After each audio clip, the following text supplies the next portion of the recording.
Hey everybody, and welcome back to this week's episode of Flick News. Izola here with FlickDirect, and we've got a few things to update you on in movie news. So grab your popcorn, sit back, relax, and let's get this started.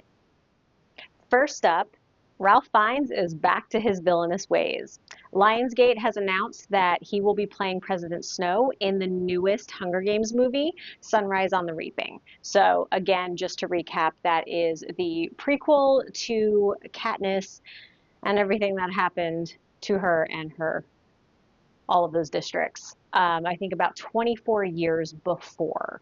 So there's a lot of, catching up to do.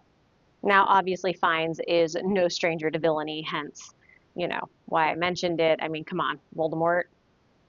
He's also played other villainous characters as well, but I think that's what everybody knows him for, at least now. So really, this is not going to be anything too difficult for him. It's probably right up his alley. But then again, he's an amazing actor, so he could pretty much play a shoe and do an amazing job. Now, this movie will be centering on following a young Hamish Abernathy. Yes, that one. And it's during the 50th Hunger Games, but also known as like the really brutal, awful Quarter Quell. Now, of course, we all know Donald Sutherland was the one who originally played President Snow. So, although Fiennes has some pretty big shoes to fill, I don't think he is going to have a problem playing the calculating and villainous president of Panem. Oh, and we can't forget that they also announced that Maya Hawke is also going to be in this movie, and she is actually going to be playing Wyrus. And that is a character that was also in one of the original 3 movies. She's a little quirky, but she had her reasons. I mean, look, they all had issues, and if you had to be in the Hunger Games, I think that you would likely not come out unscathed either. But to get back to this, we don't have to wait too long because Sunrise of the Reaping is actually coming out November of 2026. So even though that is a little over a year and a half away, we still don't have that much time. So now, since this is actually the Quarter Quell, does that mean that it's like, because it's twice the tributes, it's going to be twice the trauma? I don't know if I can handle that, but it's definitely going to be a wild ride, so buckle up. I'm also reading the book right now, so that'll kind of give me an idea of what's going to happen.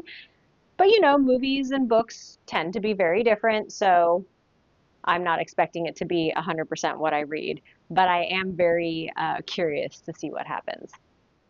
Now, speaking of prequels, it turns out that we're actually getting a Rambo prequel. Yes, you heard me correctly, and in all honesty, it doesn't sound too bad. I think it might be a little promising. Even though Rambo Last Blood seemed to have closed the chapter on our tortured Vietnam vet, we didn't really know a lot about his life before all of that, whether it was before Vietnam, during Vietnam. They only hinted towards things that happened. And so obviously doing a prequel allows us to kind of dive deeper into the mindset and pretty much what made Rambo really go off the deep end. Justifiably? Yeah, if you haven't seen the movies, just go watch them. You'll see what I mean. Now, it turns out that the Sisu director, Jalmari Helander, is actually going to be the one that is taking control of this. So that's pretty good news as well, because a lot of people really liked that movie. So I think that we might be in a good place for this if you're looking forward to a Rambo prequel.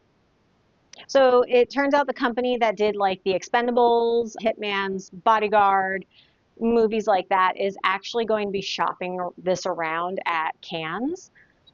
So it hasn't been picked up yet.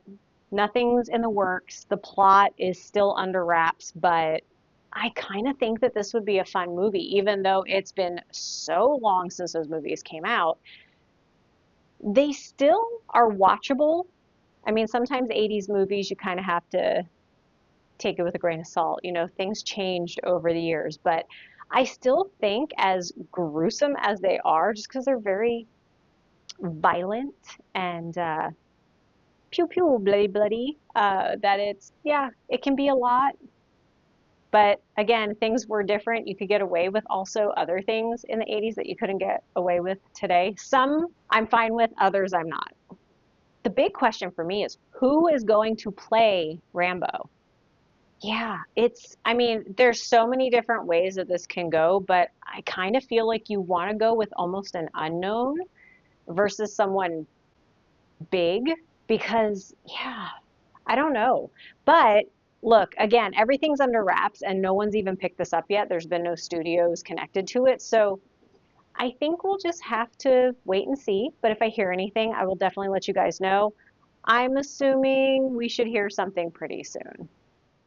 Well, so much for retirement. Denzel Washington is pretty much busier than ever. I think he's got Equalizer 4 and 5. Did he finish 4 and now we're on 5? I don't know. Lots of Equalizers. Spike Lee's highest to lowest.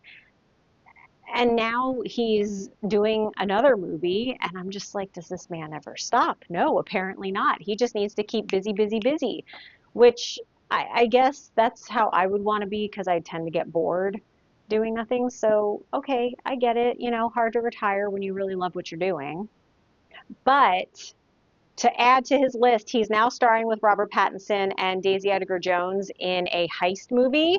And this is actually coming through with Netflix. So I'm not entirely sure how this is going to go because they've had hits and misses. Although I didn't hate it, Gray Man didn't do as well as it probably should have. And there's a couple more in there, but they have also had some pretty good hits. So, you know, maybe they're at a 500 batting average.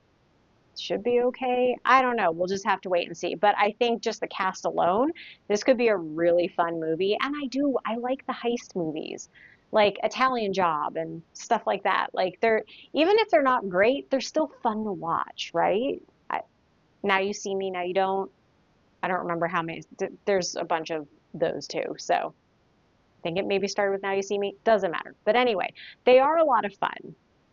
Sometimes they need a little more work. They're a little rough around the edges, but overall, heist movies are always a ton of fun.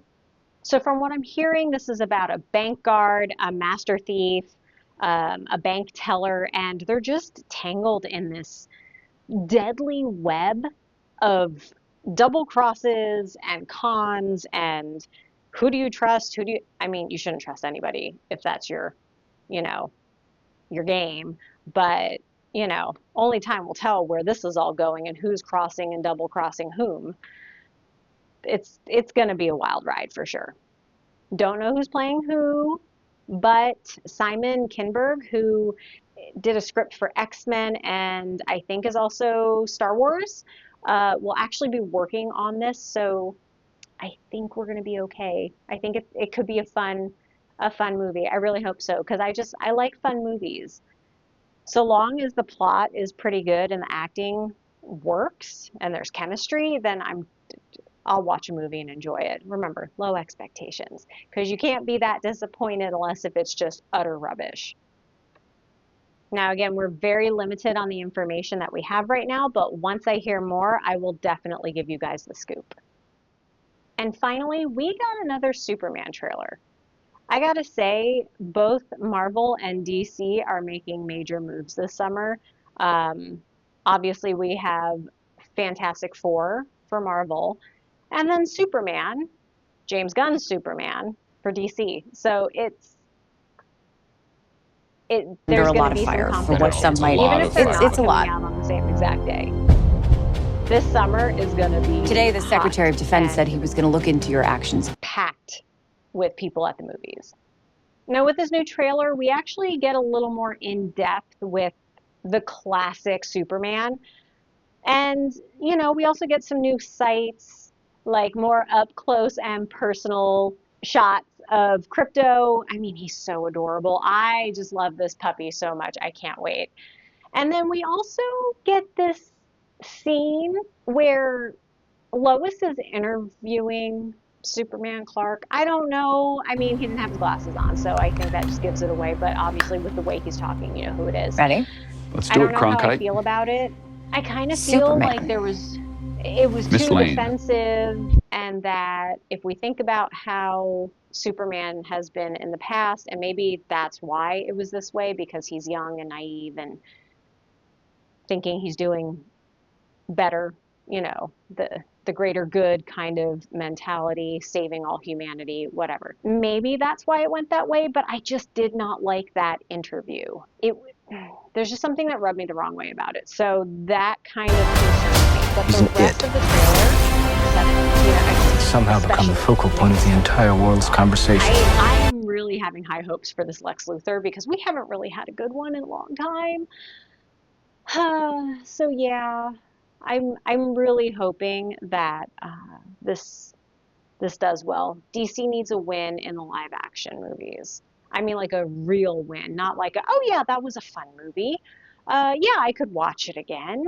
No, I want to be like, dude, this was like legit. We're going back. Except Original that. So good. Like, I yes, cleaned I your boots. understand. I'll go get 'em for you. Nostalgic and Christopher Reeve, but still, they just need a win. And I will get over Nathan Fillion's bowl haircut if this a movie. Like, I will say I'm sorry for constantly talking about how horrible that haircut is, even though I know it's in the comic. But I'm just saying, I will eat my words if this movie is good. I'll be like, you know what? I can handle the bowl cut. You know, just pretend it's not him. It's fine.